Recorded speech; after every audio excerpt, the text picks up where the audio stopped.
bike? A lot of places, I think the Gatineau or La Rose, places you can ride, they have minimum tire widths. So if you have a skinny tire, in theory, you're not supposed to be on that trail.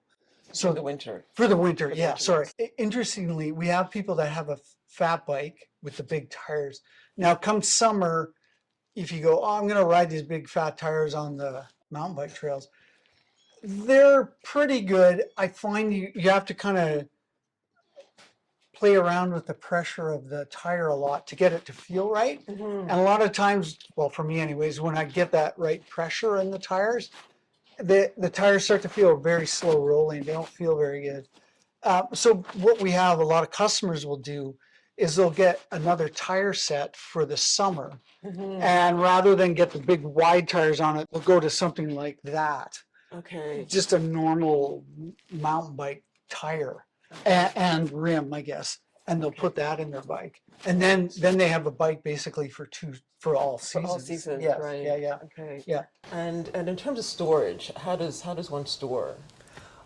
You can store your fat bike outside. I think the biggest thing is transportation and or keeping the salt off of it. In terms of maintenance, what should they be doing to keep it in like mint condition? I'd say really you want to just make sure you're putting lube on your chain, check your brake pads every once in a while, and then maybe every year you bring it in. It can be a check over. It doesn't have to be a full like tear it down kind of tune up, just to make sure everything's okay. And then off you go for another season. I see way less wear on fat bikes as opposed to mountain bikes. And in terms of equipment that you need, like shoes, what do people usually wear when they're Helmet for sure. Helmet. And then so the big thing is when you're riding, really you're moving your legs. Your arms are fairly static. So other than braking, so you're not moving your toes that much and you're not moving your fingers that much. So a lot of guys they might just wear their snow boots and get on and go ride. Now they make special boots too, where they try to give you really good insulation. Yeah. And that depends on the pedals you use too. Some pedals you clip into, so you're kind of locked into the Even with your boots. Yeah, and so they make boots specifically for that. So for winter riding, that you can clip into. Okay.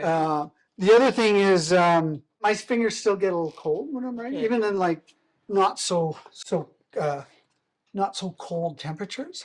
But these things are called pogies, which are really nice.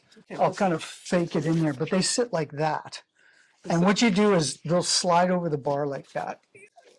It's not, I don't know if you do it or not, but I'd have to set it up. But so what you do is you stick your hand in there. It's amazing. They're like gloves for bikes. Yeah. So what you do is you can wear a thinner glove. Yeah. Stick your hand in there. This goes all the way over here. Right. It's in there like that. These work really nice because then it cuts the wind, which is huge.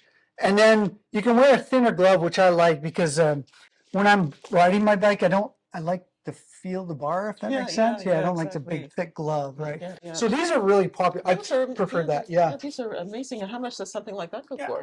180, I think. 180. Yeah. But it looks like it lasts for. Oh, they're very well made. Yeah. Okay. Yeah, and so I find a lot of people these are called pogies. Pogies. Yeah, so they'll use these with some gloves.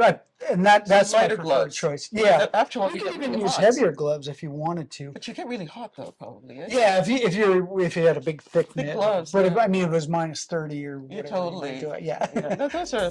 Yeah, it's a great idea. Let's take time for moving. Let's take time